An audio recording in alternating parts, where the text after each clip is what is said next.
Mwaramutse. Good morning.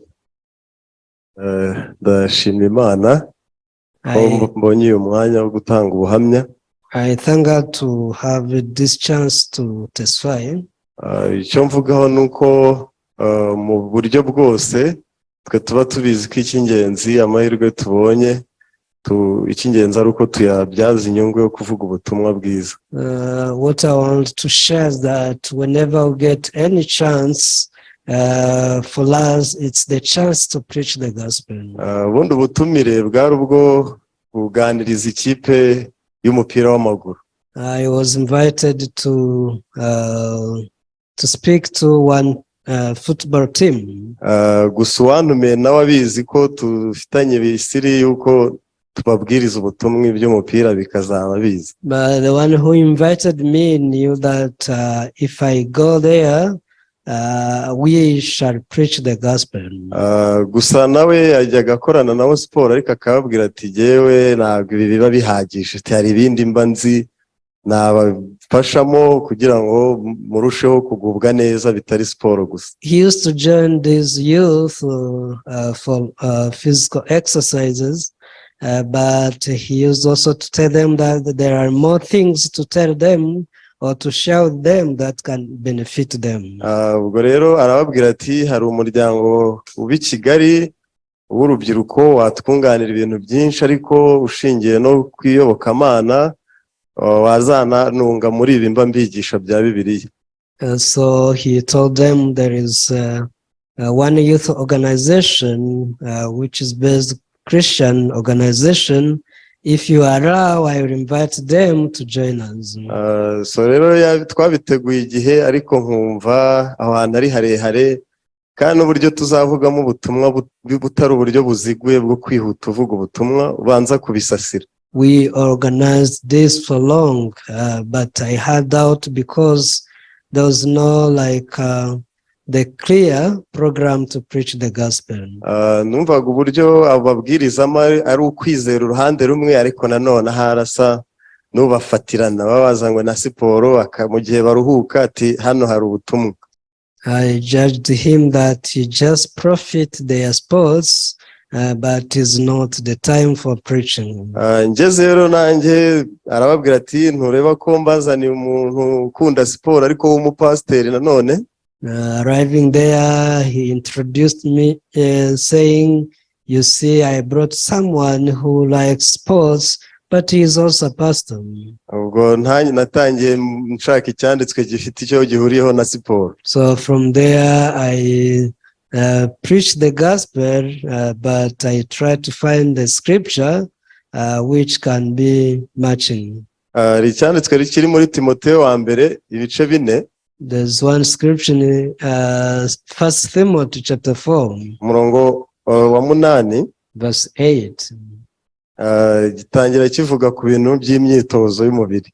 It talks about training the body. Ariko nahise nihuta nivugira ubutumwa siporo nsa n'uyibibagijemo gake. Of course, I rushed to the gospel and I made them forget all about the sports.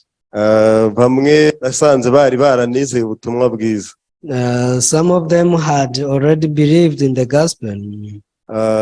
So byaranejeje hari ukuntu bene data bamwe njya mvuga nti abangaba barihuta bagenda gake abagukorana nabo byamvuna ariko nasanze uwo mwene data yarabigishije ubutumwa ahubwo byari nko kumwunganira. I was very happy because sometimes I judge some brethren to be slow or to be quick, but I found that this brother had already preached the gospel.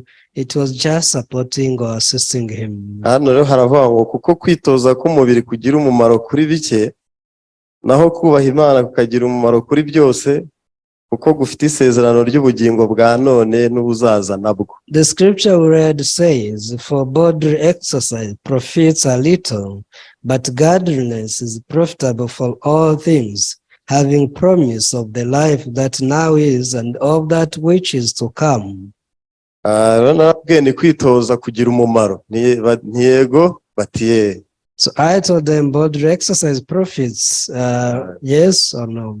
Ntese kugira umumaro mu bingana iki, mu bintu byinshi cyangwa muri bike? But I again asked them, how much does it profit a person? Ariko kwitoza kubaha Imana kugira umumaro ku by'ubu bugingo n'ubuzaza nabwo. I said, yes, it profits people a little, but godliness is profitable for all things. Ntangira mbabwira ukuntu Imana yakunze abari mu isi cyane kugira ngo ibaho Yesu kugira ngo umwizera abone ubugingo buhoraho bishingiye ku murimo Yesu yadukoreye. From there, I shared with them the love of God. How God so loved the world and gave his only begotten Son, so that whoever believes in him should not perish but get eternal life.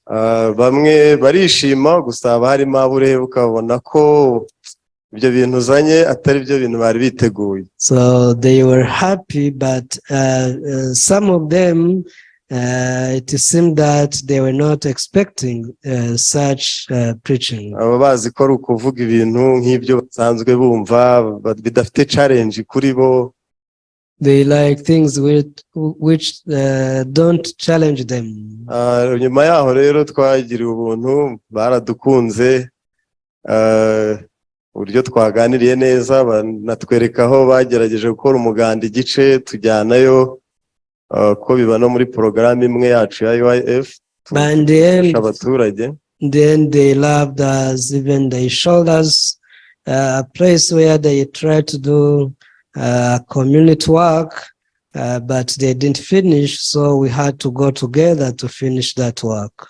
So rero byari byiza, abantu bizera ubutumwa no mu gace wa mwene data babona ko ashyigikiwe. I Kigali haje ikipe itwaye imodoka ije kumushyigikira, baravuga ati nk'ubu mba numva nkomeye. So it was very good, and they could also respect this brother, seeing that from Kigali a car or a vehicle came and with people to support them.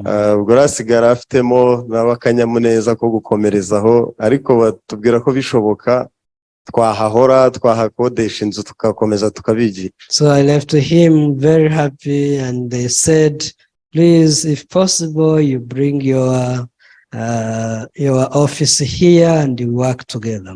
Rero nabonye ko mu buryo bwose channels zose umuntu ashobora kuzivugiramo ubutumwa bwiza, kandi imitima y'abantu benshi inyotewe no kumva ibi twizera.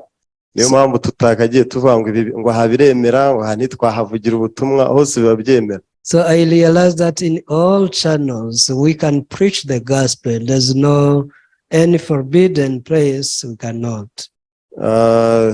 Ndumva hari nasubikira aha, ariko benshi barabizi ukuntu twakiriye ubutumwa, twazaga aha tutazi ko ari byo bituzanye, ugasanga ahubwo nibyo Imana yari izi bituzanye. So I will speak up to here, but everyone knows that many of us came here not because of the gospel, but because of other things, but we met the gospel. Murakoze, ndasubikira hano. Thank you. I speak up to here.